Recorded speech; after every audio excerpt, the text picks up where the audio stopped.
시간이 너무 없어서 죄송합니다.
Hello, everybody. My name is Ngai-Ling SUM, and I'm from Lancaster University.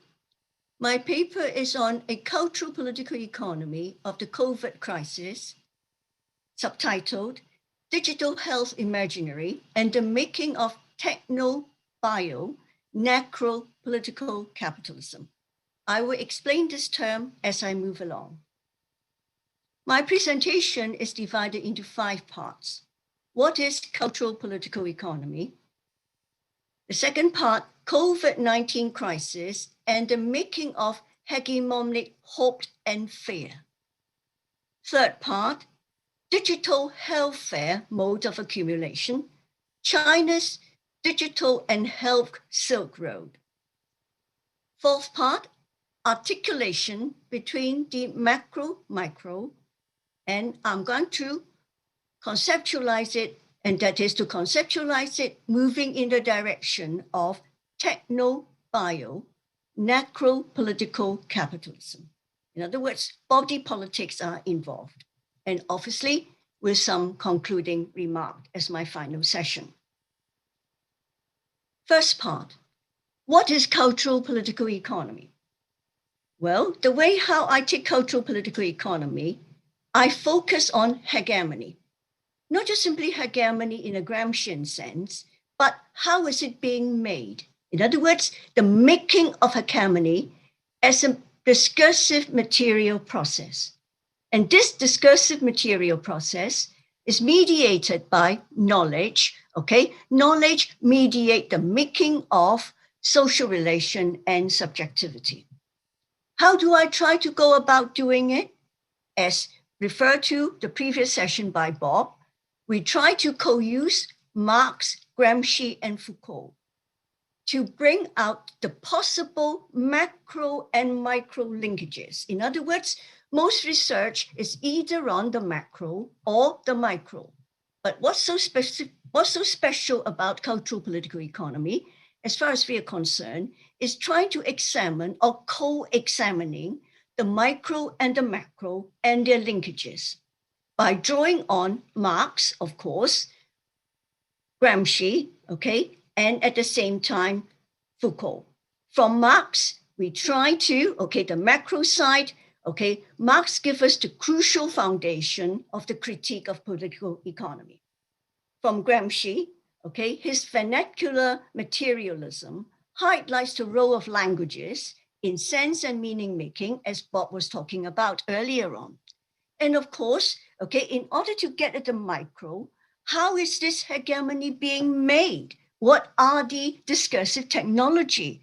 Okay, then we go to try to integrate it with Foucault, okay, to get at some of the insight. So in that sense, okay, Foucault is trying to give us, or using Foucault in trying to get us the micro foundation of the technology of power and the assembling of the positive.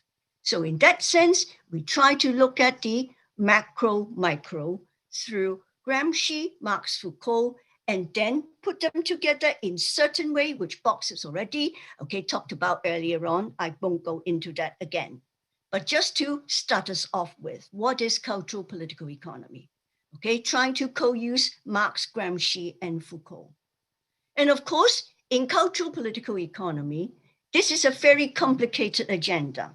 And there can be many, many entry points, okay? And for this particular presentation, my entry point obviously is to focus on hegemony.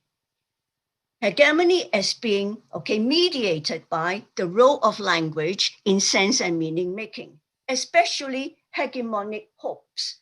Hegemonic hopes during the pandemic crisis. What hope are being produced? And of course, mediating hope is the intertwining of hope and fear, which I would like to go into later on. So back to Gramsci, okay? Gramsci talked about hegemony, and I try to talk about, okay, how this hegemony is being made. What are the hegemonic hope? The hegemonic hope during the pandemic crisis can be seen, okay, in a certain way. There are some hope-based crises. The hope-based crises, such as health safety, digital health, vaccine immunity, medical hero, okay, green ecological economy, etc., etc. Those are hope-based imaginary during the pandemic. This hope-based imaginary, okay, which later on I will elaborate, picking on one example, and that is the digital health imaginary. In the making of this hegemony, I'm sorry, I have to drink water.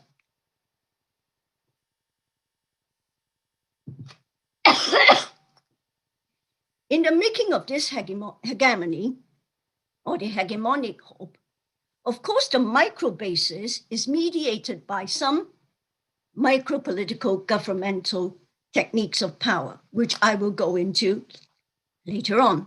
So this made up of, okay, using Marx Gramsci, okay, to get at the macro aspect, okay, of changes, but at the same time, okay, articulating it, okay, with the micro. So therefore, what's so specific about this paper is I try to talk about Gramsci, talk about Foucault, and bring out the micro-macro articulation in the making of digital health imaginary and practices that mediate the remaking of capitalism in the midst of the COVID-19 crisis. Okay, so the question is, how does it work? Or how do I, okay, conceptualize it? I conceptualize it, as I said, okay, by picking on the making of hegemonic hope. But not only hope. Hope is at the same time intertwined with fear. During the crisis, of course, we can see people or actors, okay, emotionalize hope and fear, okay?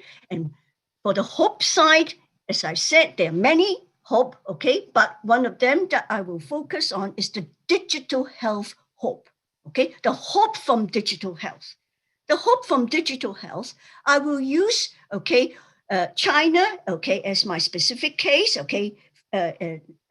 Just a minute, okay? But before I go on to the hope imaginary or the digital health hope imaginary, okay? These sort of discourse beginning to gain resonance, okay? Beginning to gain resonance, okay, among states, okay, among actors, okay, among pharmaceutical firm, okay, among lots and lots of actors, which I will later on, okay, talk about.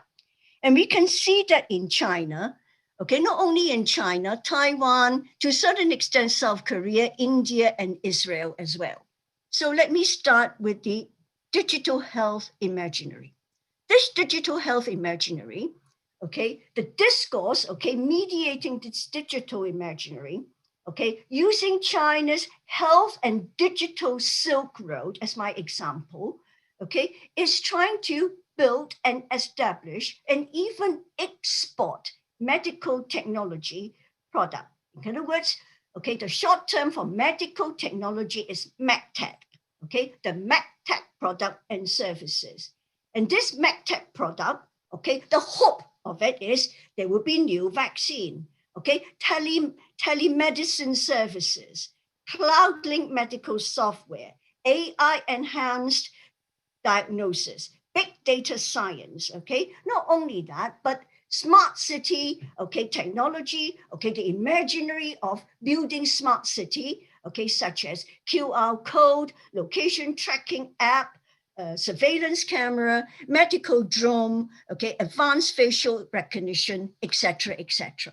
Okay, so the MedTech sector, okay, is trying to imagine this MedTech sector through the discourse of, okay, digital health. And this digital health, okay, are seen as or narrated as techno-innovative tool. And this techno-innovative tool, the hope is that it will bring about health and pandemic safety and security. In the case in China, okay, the Chinese state through its foreign office, okay, through its AIIB bank, etc., are promoting, if you like, okay, this MedTech sector together with, okay, state-owned firm, private firm, okay, etc., as we can see, okay, from the table. Alibaba, okay, of course, okay, and Alipay, okay, using, if you like, okay, a mobile phone, okay, to communicate QR code, all right. Huawei talk about 5G, cloud-based communicating analysis of medical images, SenseTime, AI-enabled diagnostic system. CloudMind talk about, okay, medical drone, okay, medical robot, okay, etc., etc. Okay, the list is endless, okay, in a sense that basically is a techno-innovative tool that they are emphasizing. And this techno-innovative tool, okay, can, if you like, provide health, okay, pandemic, okay, safety and security, okay, and selling those products, selling those at home, in the region and abroad, okay, globally. Okay, of course, in the case of China, via the One Belt, One Road. Okay, not only selling product, but at the same time, okay, the datafication. In other words, okay, the medical data, not only the medical data, but at the same time, turning those medical data, AI-enabled diagnosis, medical images, and record those data become assets, okay, assetization of medical data. Okay, to derive value, okay, the capitalism side of, okay, value creation. And obviously this value, we are talking about exchange value and not just simply use value. Of course, that's the techno, okay, and capital side. But this macro side of the techno and capital side, this hope-based macro mode of capital accumulation, exporting all these data, okay, all these images, okay, cloud funding, okay, cloud-related AI, etc., okay, and blockchain, okay, these are the macro mode of accumulation is not power neutral. It is in fact supported by an emerging set of micromanagement and control of life and death.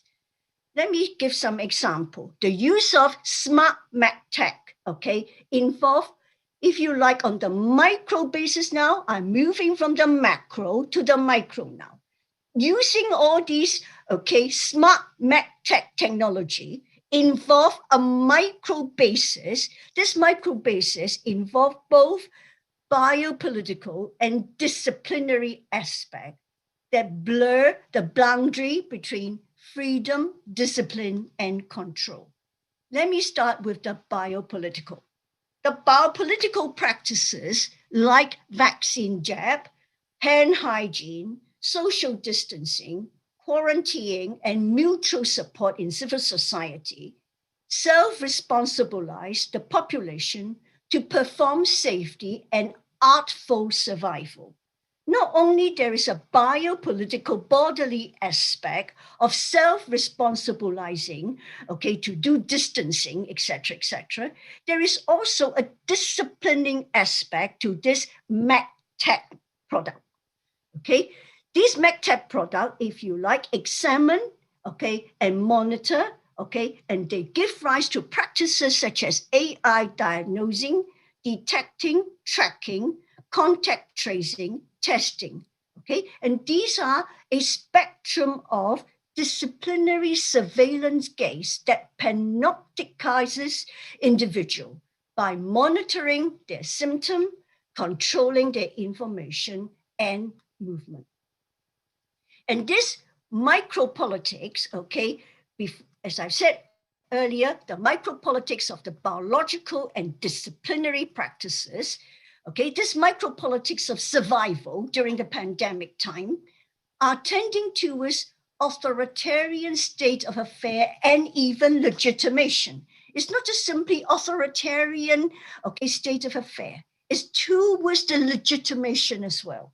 The legitimation that surveillance now is not narrated as infringement, but as a civil solidarity duty. In other words, it becomes a citizen duty, okay, a civil solidarity duty to exercise freedom and group survival, and creating a micro-logic of biopolitical healthy citizenship that is articulating this micro-biopolitical citizenship is articulating to the macro logic, which I was referring to earlier on, the macro logic of digital health, okay, capital accumulation.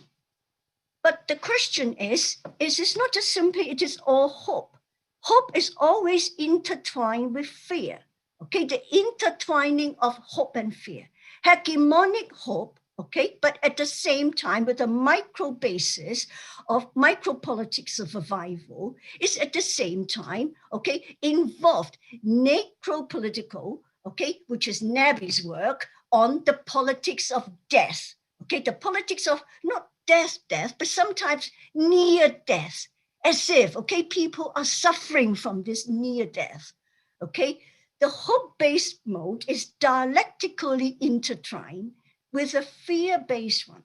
We can see this necropolitical discourse in terms of pandemic as war, pandemic as threat, the war discourse creating frontline workers, the war discourse create war heroes, okay? And this war frontline workers hero, what are they doing? Okay, according to, okay, you know, if you talk about the fear that are in it, okay, is this war is a combat.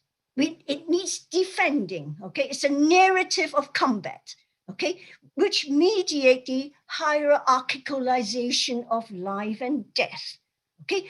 This is why I argue that there is at the same time the emergence of a necropolitical death or near-death logic. And this near-death or death logic, okay, involve the hierarchicalization of life. In other words, in this hierarchicalization of life, some groups are more exposed to the chances of illness, death, social violence, and unemployment. Just now, G has talked about, okay, this contact-intensive service industry. Of course, this contact service intensive industry, okay, the chances of those people working there, okay, illness, death, etc., etc. In cases, okay, say for example, nursing staff, low pay service worker, okay, of the contact intensive type, possibly, household in crowded accommodation, people with failed QR code. Can they go anywhere? People with failed QR code, okay? So they need to quarantine. They need to self-responsibilize, etc., etc. So some of these people, okay, are being even new category of people are being created. Okay, the new category, okay, in a cultural study sense, frontline workers, volunteer, okay, who are they? Nurses, caretaker, teachers, police, low-pay service worker, food bank volunteer, etc., etc. Okay, then you might say, oh, this might be the working class or the lower middle class. But if you look at it more carefully, this category is increasingly extending to the middle classes, such as medical consultant. Okay, day in, day out, I can see on television, okay, medical consultant in their kit, okay, crying on the television. Hospital doctors, university professors, okay, we had a quibble in this part of the world, okay, whether the university should be opened, okay, or will it partly be online, okay, et cetera, and partly face-to-face, okay? There was a big discussion, okay? How about, okay, the life, okay, and the death, okay, the hierarchicalization of life and death, okay? And of course, not just simply university professors and head teachers, et cetera. So it is beginning to extend to the, okay, middle classes, and their vulnerability are transposed in a linguistic sense, of course, okay? Their vulnerability are transposed as heroic, okay? You do this, you are the hero, okay? Not only you're the hero, okay, because it is war. Because it is war, then, okay, if you die, then it is a collateral damage. It's not death, it's collateral damage of war, okay? The hierarchicalization of life. So this uneven micro-assemblaging of bio and necropolitical is not just simply the bio side, it's not simply the biopolitical side, but at the same time, the necropolitical, the death side, okay, or the near-death side, okay, practices is gathering pace. Such micropolitics of survival or sacrifice is tending towards authoritarian state of affair. Surveillance is no longer narrated as infringement, but as a civil solidarity duty to perform freedom and social protection. Vulnerabilities are transposed as heroic or collateral damage from war with no one to blame because it is a war, the discourse of war. So this is why, okay, from what I have, okay, tried to put forward in this particular presentation is try to, okay, if I may just go back quickly, and that is try to talk to you about, okay, the medtech sector, how that becomes, if you like, okay, the product, the services, the data become the new mode of capitalism, okay, deriving value from it, the techno side, the techno-capitalism, the techno side, but this techno-macro side is not just simply, okay, the techno, but the techno is grounded in some micro-biopolitical disciplinary practices, and at the same time, it's not just simply all hope. There are fear for some people as well. The necropolitical practices, and the necropolitical practices of, okay, if you like, death, okay, or near death, or worried about, okay, tomorrow, okay, nurses, doctors, okay, and of course, supermarket people as well. So what I'm trying to argue here is there is a tendency towards techno, which is the macro side, bio, necropolitical capitalism. This uneven micro-assemblaging of bio-necropolitical practices is articulated, the micro is articulated to the macro, techno-capital mode of accumulation, okay, in the direction of digital healthcare. And these micro-macro social relations increase the influence and profit of the techno-capitalist giant supported by the state and a microcosm of bio-necropolitical practices.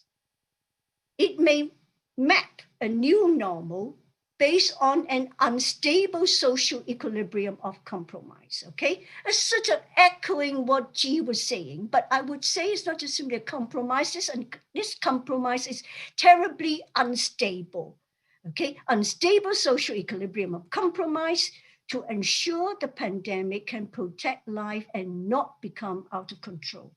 However, this emerging techno-bio-necropolitical capitalism, okay, does not silence the demand for voices, okay? The voices of, okay, say, for example, in China, okay, some activist artist, okay, if you can look at the person, okay, with the face mask, it's not just simply wearing face mask, but not shut up. Mask up, but not shut up, okay? That's what this activist is trying to say.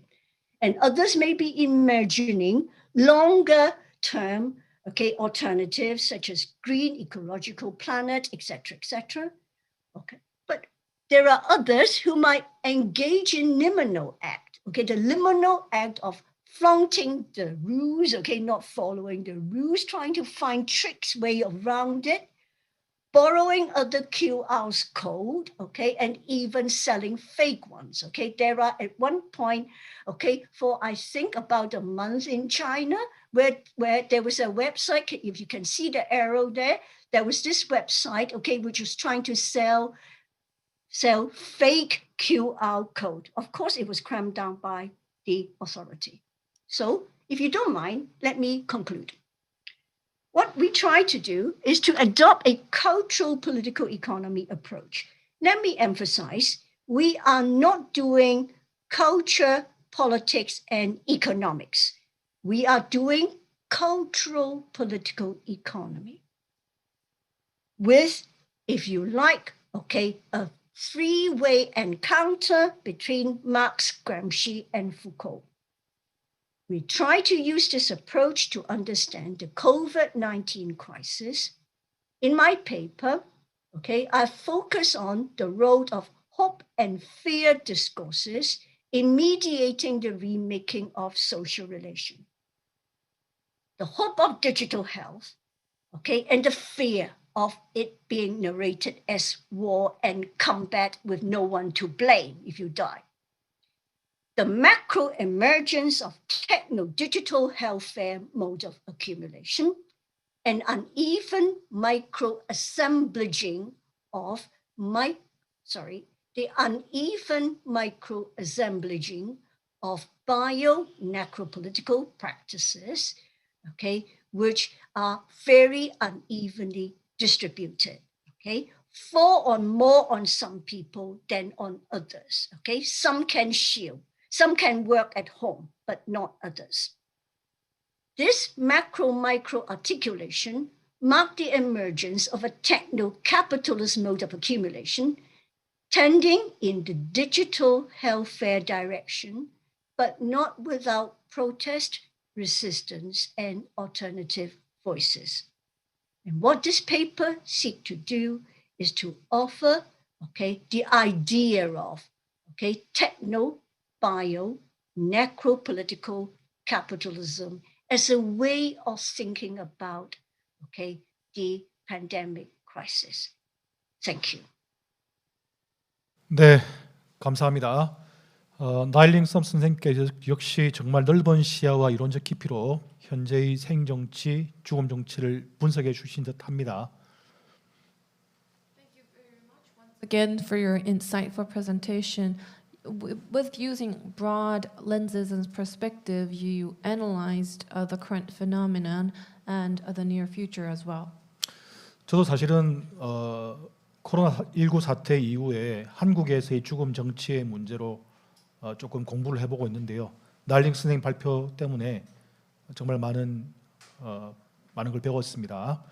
예, 이제 바로 토론자인 김항 선생님께 연결해 보겠습니다. 김항 선생님이 나일링 썸 선생님의 발표도 번역해 주셨습니다. 김항 선생님 나와 계십니까?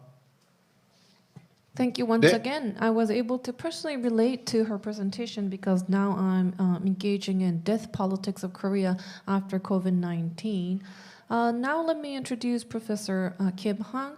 He's also translated the content of Professor Ngai-Ling SUM. Are you here with us?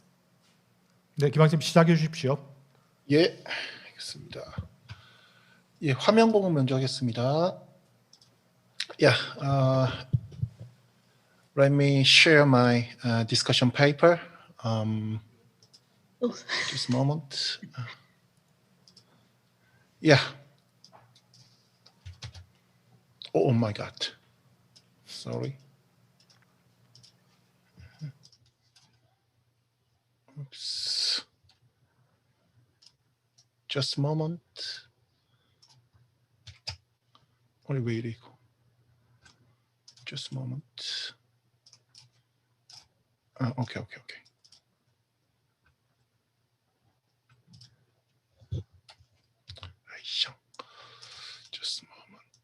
토론문이 한글로 번역되어 있으니까요.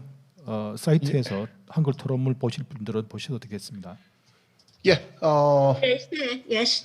Yeah. Can you see? Yeah. Yes, Yes, I we can. can. Yes. Yeah.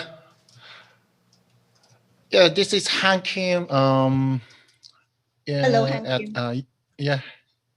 Hello. Yeah. Thank you for presentation. And at first, I would like to express my gratitude to great scholars. This is my great honor to get together with you. I have read your book, Toward the Cultural Political Economy, published in 2016. I remember in my graduate class. And personally, 30 years ago, I was one of the many students whom the teacher, Bob Jessup, never recognized, because many Korean college students read Jessup's book dealing with the modern state theory from Lenin to Nikos Planchas in Korean translation, and learned so much about critical theory. I would like to express my belated gratitude to Professor Jessup. About today's presentation by Professor Ngai-Ling SUM, it is very insightful and really, how to put it, really timely for this pandemic crisis.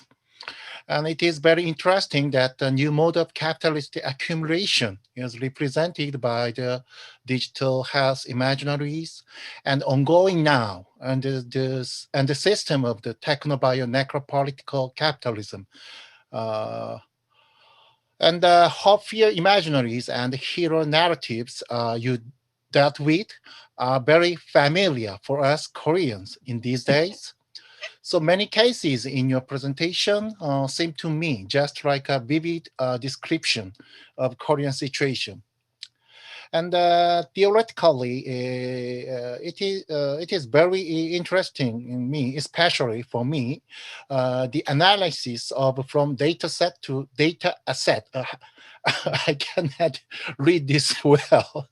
Data set to data set, which marks the new phase of capitalistic accumulation, seems to be really original and persuasive. Because in classical Marxist political economy, I think the body health management by the state capital has been dealt with in the framework of labor reproduction. And consequently, it was rare to analyze the body health management in terms of capitalist accumulation itself. This explains us why CPE approach adopts Foucault's notion of biopolitics and governmentality. Foucault theorized so-called biopolitical dispositif, which consists of nexus of power knowledge institution, making out the concept of population. That was an abstraction and quantification of every human body and life. Professor Ngai-Ling SUM's presentation showed us that Foucault's notion could, and I think this is very important, should be understood in terms of the critique of political economy. And in so doing, we could catch up what is going on across global, regional, national level under the situation of the COVID-19 crisis, especially the presenter focusing on the case of China and digital Silk Road. I have two questions about your presentation. One is, what kind of political vision could be imagined in this drastic spreading of techno-bio-necropolitical capitalism on global and regional level? And the other is how the modern principle of freedom will change in this new phase of capitalistic accumulation. And I have little knowledge about technological issues in terms that related with the cases in this presentation, and also have little knowledge about the Chinese situation. So I cannot help but raise these very, how to say, the theoretical and philosophical consideration. First question is that I think modern political ideas such as freedom and equality has been based on an imaginary of human, which lacks any kind of bodily trait. Although we all know white male adult has stood behind this imaginary, modern political protocols in principle should be established and understood, regardless colors of skins, gender, discrimination, or sexual disposition, and any bodily disability. In this sense, ideal human in modern politics is not every single individual who is walking down the street, breathing, eating, speaking, aging, and dying, but an abstract human being without body. This is a human being in a modern political system. It could be said that the abstract labor of Marx is overlapped with this kind of understanding of human being. In capitalistic society, every singular useful labor should be abstracted as social labor, which lost any meaning without realization of its value in equivalent exchange system. Man must transform itself into a seller of labor power which is able to be quantified. She or he is deprived of irreducible singular character as an individual. So it can be said in this sense that the abstract human being in modern politics appeared in economic scene through the critique of political economy of Marx. Political order and economic system have formed themselves through erasing concrete and real relationship between singular man and nature as things. Politics of Marxists in this regard could be understood as a process of struggle against this abstraction of human beings, that is, alienation to redeem their bodily life in real world, which could be expressed in the critique of political economy as the dialectics between concrete useful labor and social labor. If this is the case, what kind of political vision could be thought in Foucault's framework of biopolitics and governmentality, in which abstraction of human beings into population is examined not in terms of labor, but body and life, and of course death. Can we see that kind of vision according to Hegelian and Marxist legacy as a struggle against biopolitics and governmentality to regain every individual's irreducible body and life in real world? I think this is an urgent question because as we have seen in your presentation and also see everyday life in these days, biopolitics and governmentality is getting more and more overwhelmed on global, regional, and national level. So we have to find out a possible political vision for criticizing and overcoming this Techno-Bio-Necropolitical capitalism. As you have already mentioned that the sort of alternative action or idea emerged simultaneously with this very new phase of capitalist accumulation, do you have any further idea or case of a possible political vision against this brand new, but also old one, or rare to be focused, accumulation mode of capitalism?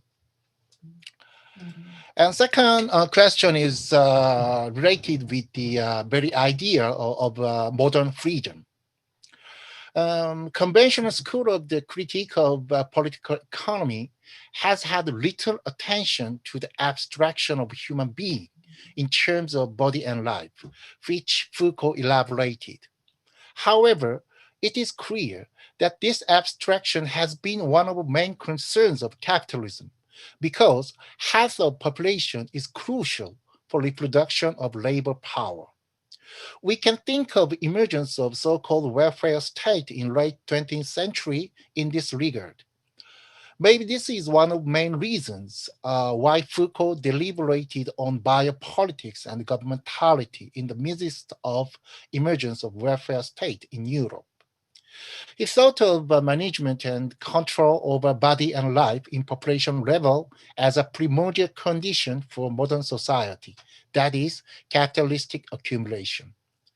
And this management of human body and life in population level, as today's presentation showing us clearly, is practicing itself through surveillance, detecting, evaluating, tracking, recording, and big dataizing of individual real-time health condition and every single movement of individuals.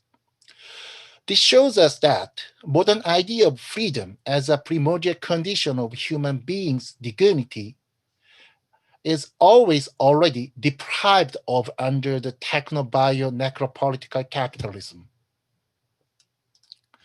One of the principles of freedom in modern world has been based on the presupposition that governmental or economic power could not touch private area which should be bailed confidentially, even though it is ideal.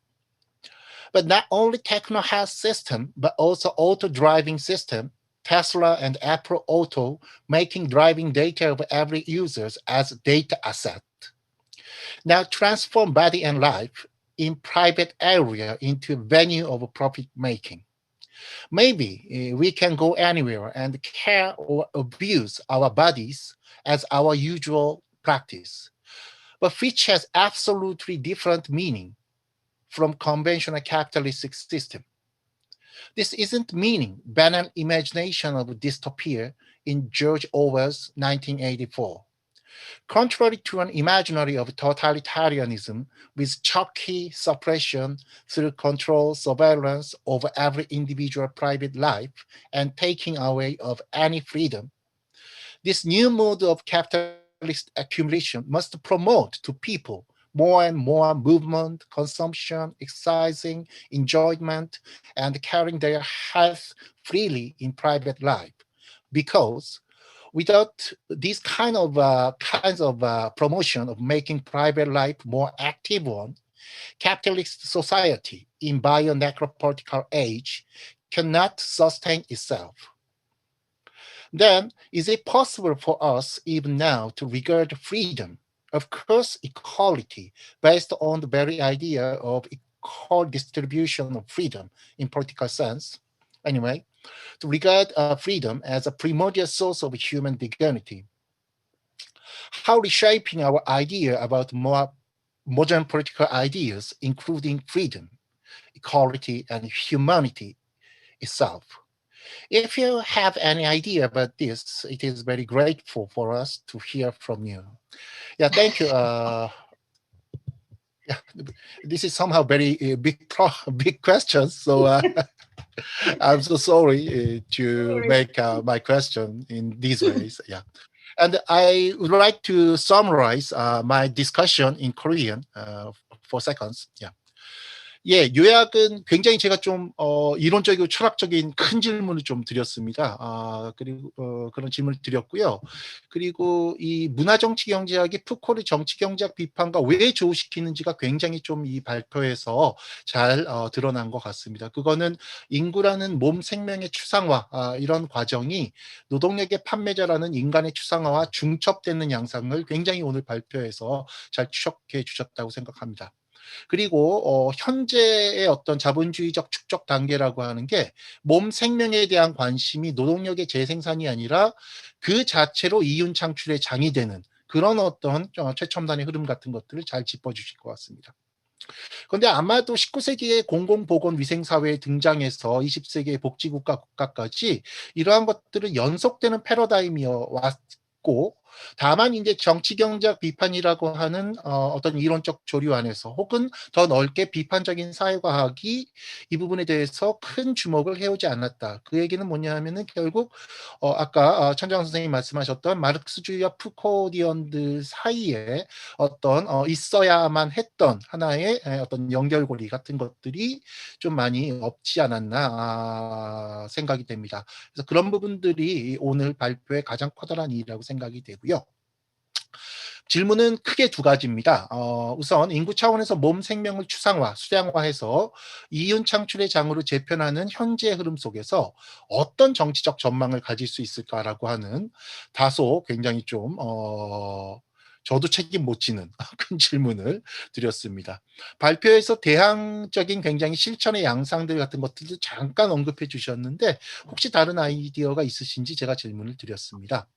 그리고 두 번째는요. 국가 자본으로부터의 자유라는 근대의 전제가 근대의 어떤 질서의 전제가 현재 지금 붕괴되고 있는 것을 목격하고 있는 것이 아닌가 우리가 이런 얘기를 드렸습니다. 그거는 아마도 행위와 이동과 건강을 포함한 사적인 영역이 감시, 통제, 관리하에서 데이터화되어서 이윤 창출의 장이 되어 있는 이런 상황 속에서 과연 굉장히 근대 정치의 혹은 인간의 존엄성의 근거가 되는 자유라고 하는 이런 이념들이 그대로 지금 통용될 수 있는 걸까? 이런 물음입니다.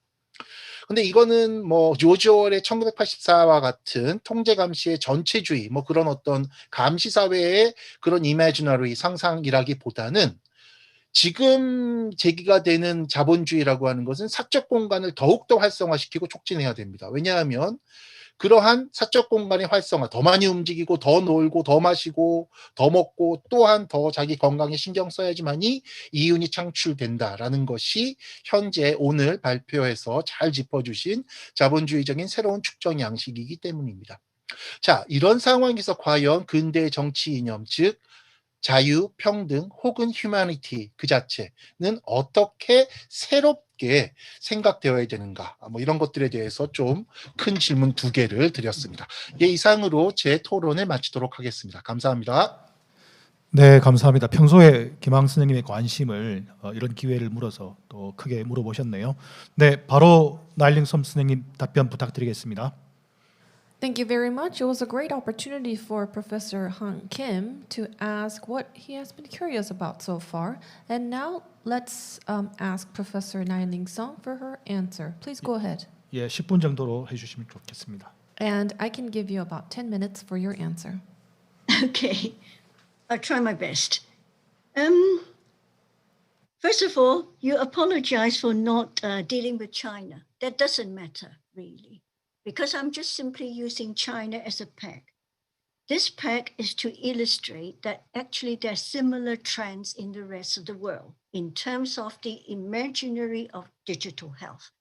I think that's the more important issue, okay, which of course, okay, you surely, has picked up. Okay, but of course, one can go on further and on China, et cetera, but this is not the point. Second, you touches on an area which we have discussed a lot in Lancaster. Let me try to answer the question in this way. In Lancaster, we got this CPE group, and that is myself and Bob Jessup. In Lancaster, we got a moral economy group, which is led by Andrew Sayer.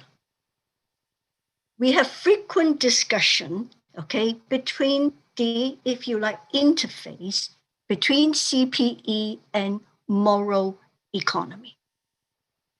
And of course, okay, these are some of the area, not exactly the area, but if you see what I'm trying to say, that, we have frequent, okay, sort of, if you like, okay, interchange. So to cut the long story short, okay, I don't want to go into the CPE moral economy, okay, sort of a work group here, okay, formal or informal. But the quick answer to your 2 points is, okay, what is the vision? Okay, what is the political vision, if you like? Okay, of course, from my point of view, this is the whole point why we don't just simply study Foucault. Okay, we want to bring in Marx and Gramsci. We want to bring in Marx and Gramsci in order to highlight, okay, some of the continual importance of some of the issue, okay, that Marx has raised and Gramsci has raised as not just simply as theoretician, but at the same time in their activist role. The importance of struggle. And this is why, okay, we still, okay, want to, okay, even, okay, in some way, why we develop CPE. Okay, developing CPE is not just simply, okay, trying to, okay, map a new field, okay, for research. Yes, of course, okay, but, okay, there is actually behind it, okay, the field that, okay, we need to, okay, not just simply address the micro, okay, which is addressed a lot nowadays, Foucault work, okay, new Foucauldian approach, etc., and then the bifurcation between the micro and then suddenly, okay, other people talk about the macro. Macro is somewhat what other people talk about, and we talk about the micro and vice versa, okay? So this is the whole point about, okay, that. And of course, my quick answer, okay, not satisfactory, I'm sure, okay, would be, okay, this talk about, or rather division, etc., is back to, okay, ecological socialism, okay? And I've read a recent piece by John Bellamy Foster. I think, if Bob can correct me, okay, that piece either in New Left or Monthly Review. Okay, I think it's a 2020, okay, piece, okay, quite a long piece and quite serious, and that is he was suggesting, okay, an alternative view, but including the ecological side, the synaptic side, okay, of the development of capitalism and how, okay, he would, okay, take it further. Okay, so if one is interested in it, okay, I would recommend, okay, that new piece by John Bellamy Foster. Your second big question is the modern view of freedom. Well, I can't agree more, okay, that the change, okay, in the view of freedom, okay, is changing a lot, okay, which in some sense, Foucault was quite good. This is why,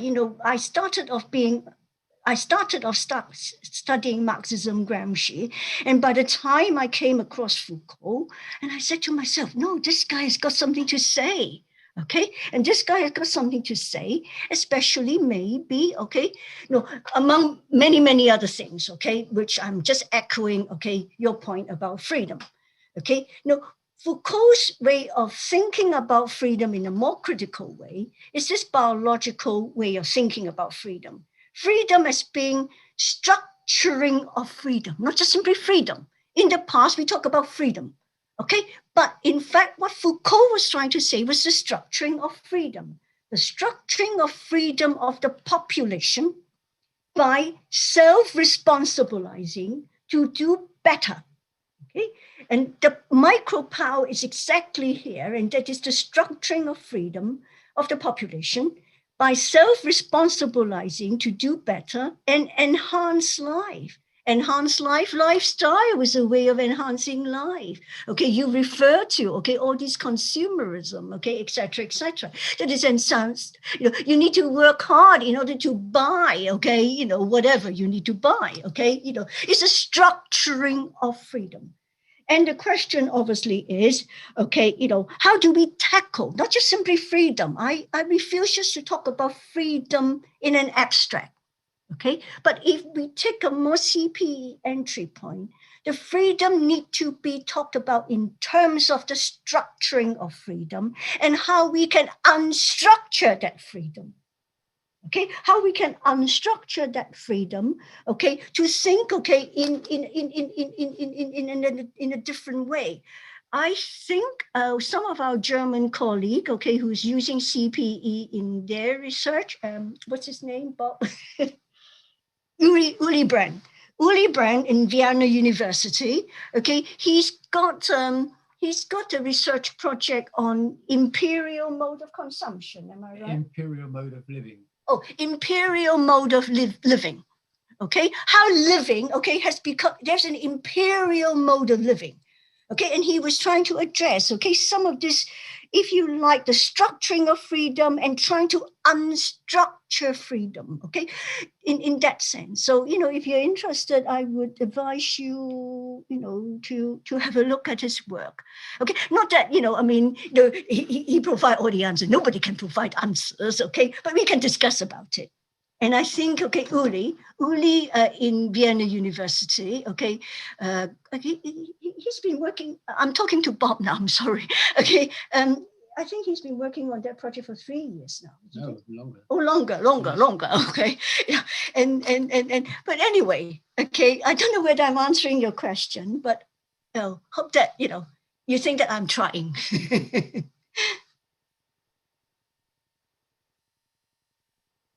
Bob, do you have something to say? Bob might want to add to that, because that's the interface between CPE and moral economy.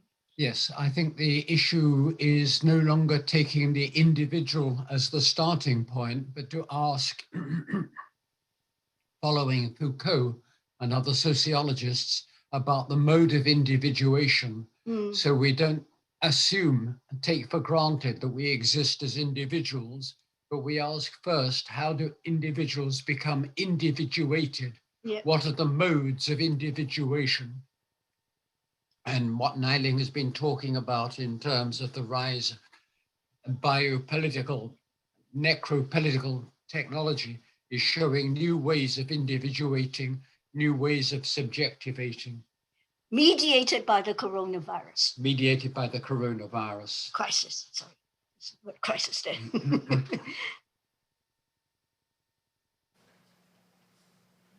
네, 이 정도로 말씀드릴까요? 네, 김 학생이 간단하게 두 분 말씀하신 내용을 요약해 주시는 걸로. 지주영 선생님 계십니까? Professor Ji, could you briefly interpret the comment and the answer by Professor Sum and Jessup? 뭐 제가 노트한 내용을 말씀을 드리겠습니다. 빠뜨린 부분이 좀 있을 것 같긴 한데요. 네, 뭐 최선을 다해서 답하시겠다 이렇게 하셨고, 먼저 이제 중국을 갖다가 토론에서 다루지 않아서 죄송하다고 김황 선생님 계셨는데, 괜찮다고, 그건 그냥 사례에 불과하고 사실 비슷한 상황이 다른 곳에서 다 진행하고 있기 때문에 중국 자체가 중요한 것은 아니다.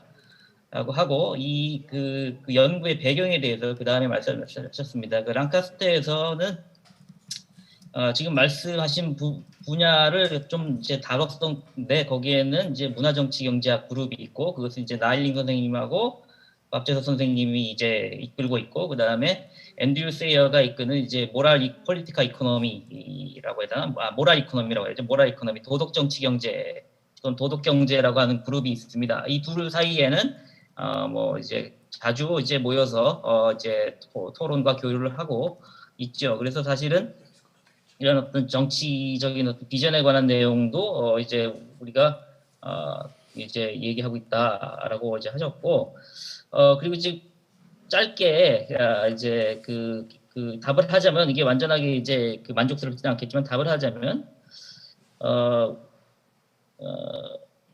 이게 바로 이제 그 정치적 비전과 관련된 점에서 바로 그 정치적 비전 때문에 우리가 푸코만 이제 연구하지 않고 마르크스와 그람시도 연구한다라는 것이고요.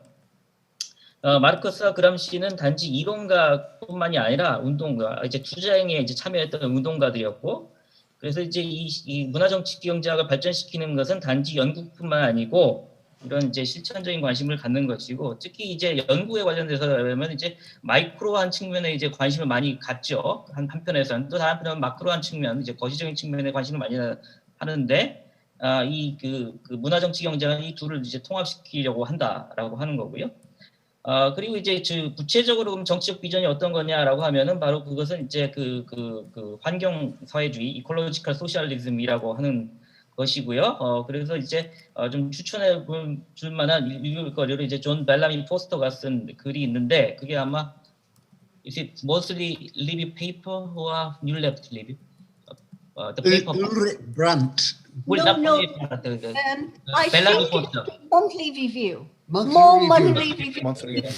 Yes, 예, monthly 죄송합니다. review. 제가 이 두 가지 잡지가 동시에 나오니까 어느 게 어느 건지 좀 헷갈려가지고 이제 monthly 리뷰에 그 존 벨러미 포스터가 쓴 시 참조할 만하고요. 그리고 이제 그래서 그런 것을 이제 대안적인 어떤 그 견해로 생각하고 있다, 비전으로 생각하고 있다고 말씀하셨습니다. 두 번째로는 이제 자유에 대해서 이제 김환 선생님이 이제 질문을 해주셨는데요. 자유에 대한 근대적 견해라는 것이 이제 있는데, 그거를 이제 사실은 푸코가 사실은 그런 견해에 대해서 이제 도전을 했다라고 이제 볼 수가 있겠는 거죠. 이제 생명 정치적인 분석으로. 그래서 푸코가 이제 한 것은 그 자유를 그냥 그 개인의 자유를 그냥 그 당연시하지 않고 그 개인의 자유라는 것이 어떻게 구조화되는가 라는 것을 이제 다뤘고요. 특히 어떻게 구조화되냐면은 그 자기 책임하라고 하는 것이죠. 이게 통치성에 관련된 건데, 그래서 더 나은 삶을 살고 더 나은 삶을 이제 개선하려고 하는 것에 있어서 그 자기가 책임을 져야 된다라는 것, 그러한 것에 이제 를 통해서 이제 그러한 식으로 이제 자유가 이제 구조화된 거죠. 예를 들면 이제 소비자주의 같은 것들이 있겠는데요. 그래서 이제 뭐냐면 내가 이제 열심히 일을 해서 돈을 벌고서 그래서 이제 그 소비를 하게 됨으로써 나는 이제 잘 살게 된다. 남으로써 이제 그런 소비자 주체가 이제 또 개인이 형성이 되게 되는 것이죠. 이런 식으로 이제 자유가 구조화되는데, 그래서 우리는 이제 자유를 얘기할 때 추상적인 자유보다는 좀 이제 그 자유보다는 어떤 이런 구조화되는 자유, 구조화 속에 있는 자유 속에서 자유를 다뤄야 되고요. 그리고 이제 그렇다면 중요한 것은 뭐냐면 이 구조를 어떻게 스트럭처가 아니라 이제 언스트럭처 하는가. 그러니까 이제 그 구조화된 그 자유의 그 구조를 어떻게 하면 풀어버리는가, 그리고 어떻게 새로운 구조를 갖다 만들어내는가라고 이제 할 수도 있겠습니다. 그래서 그 울리 브란트 같은 경우에 비엔나 대학의 교수인 같은 이제 그 임페리얼 모드 오브 리빙이라는 어떤 연구를 하고 있는데, 그것을 이제 그 추천을 해주셨습니다. 이런 관점에서 읽어볼 만한, 참조할 만한 어떤 연구로. 그다음에 이제 박재석 선생님이 추가로 이제 말씀하신 것은 더 이상은 개인을 어떤 그 출발점으로 갖다가 이제 생각해서는 안 되고, 그래서 그 개인들에게 항상 인디비주얼라이제이션의 어떤 양식들이 있다. 그래서 어떻게 개인이 되고, 그리고 특히 어떤 종류의 개인이 되는가가 이제 중요하다라고 그렇게 이제 말씀하셨고, 특히 나일링 썸의 발표는 이 코로나 위기 속에서 그런 거기에 대한 이제 어떤 그 자본주의의 대응을 통해서 어떻게 주체와 개인이 이제 새로운 양식을 이제 새로운 이제 그 주체와 개인화의 양식을 갖다가 이제 얻는가, 획득하는가라는 것을 이제 보여주는 발표였다고 생각한다라고 말씀하셨습니다. 네, 그렇게 말할 거예요. 네, 감사합니다. 열정적인 두 분, 나일링 썸, 밥채소 두 분 감사합니다. 아까 말씀드린 대로 영국은 이제 토요일 새벽인데요. 두 분 잘 쉬시고 좋은 주말 보내시기 바랍니다. Thank you very much for the passionate discussion and also presentations. As I mentioned earlier, it's early morning in the UK. Please have a very good rest of the day and take care. Have a nice weekend. Thank you. Thank you.